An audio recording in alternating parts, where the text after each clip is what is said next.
Hey guys! Welcome back to Mind State, where we help you reach your full potential. For today's video, we want to talk about 5 psychological ploys to get people fixated on you. Let's get into it. Let's face it, some people are just naturally charismatic. Not everyone is born with the same winning personality and strong presence that makes people want to hang on their every word. But there are ways you can make yourself more charismatic.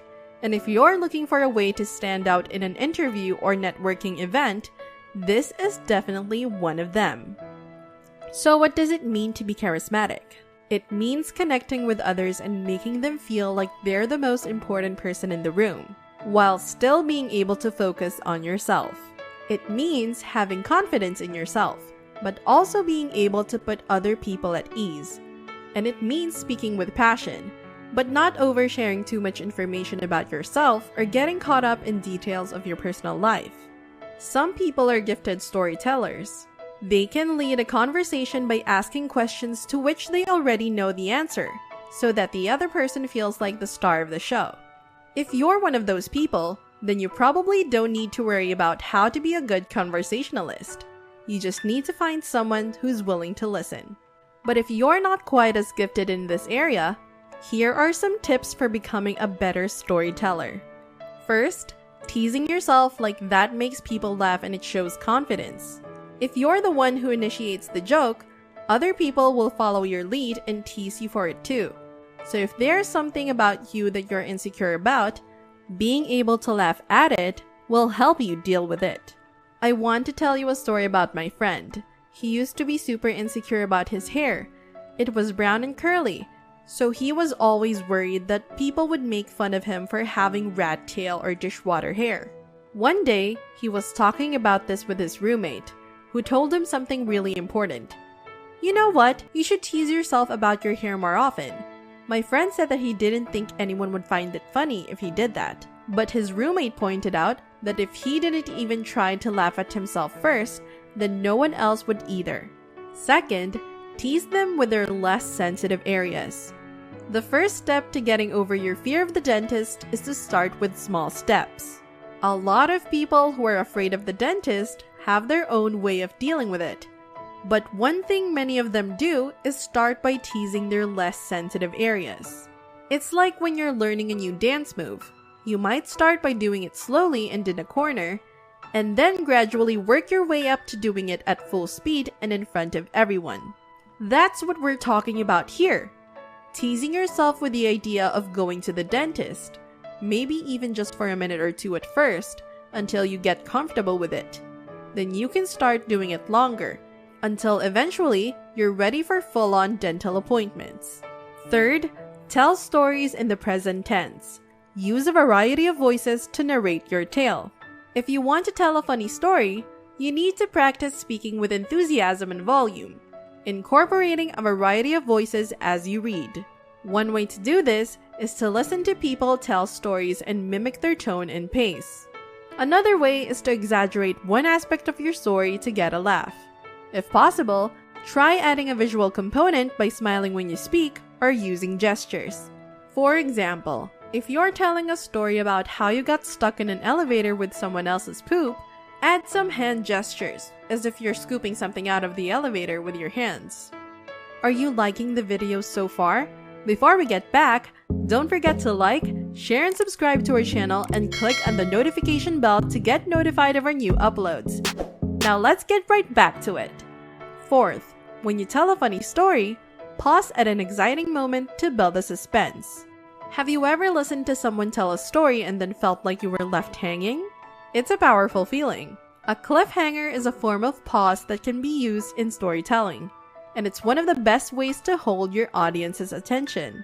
It works like this. Almost instantly, people rely on the power of pauses.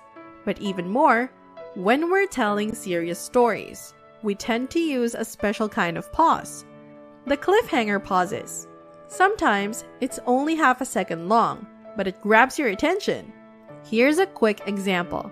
When we were nominated for the Oscars, most people pause at the end of their sentences. Instead, imagine pausing at a point that's clearly mid-sentence. When we were nominated for the Oscars, most people pause at the end of their sentences. This creates a moment of curiosity and triggers the human desire to know how things end. Many people worry that pausing will result in being cut off, but there's a simple solution to that problem. The first thing to remember is that you are in control of the conversation.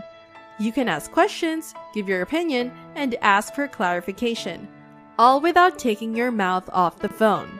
It's not rude or annoying to pause for a moment before responding when someone else has asked a question or said something important.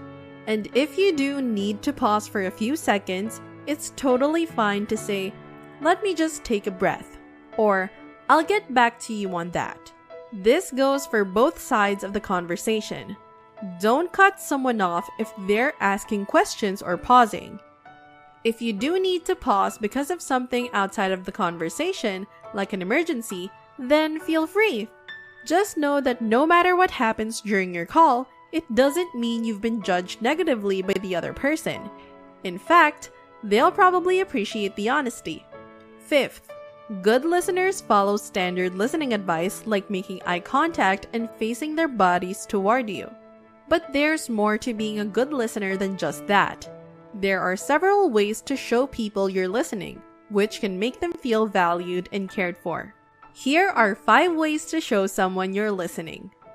Make eye contact, but don't stare. Maintain a relaxed posture with your feet on the floor and your hands resting comfortably in your lap.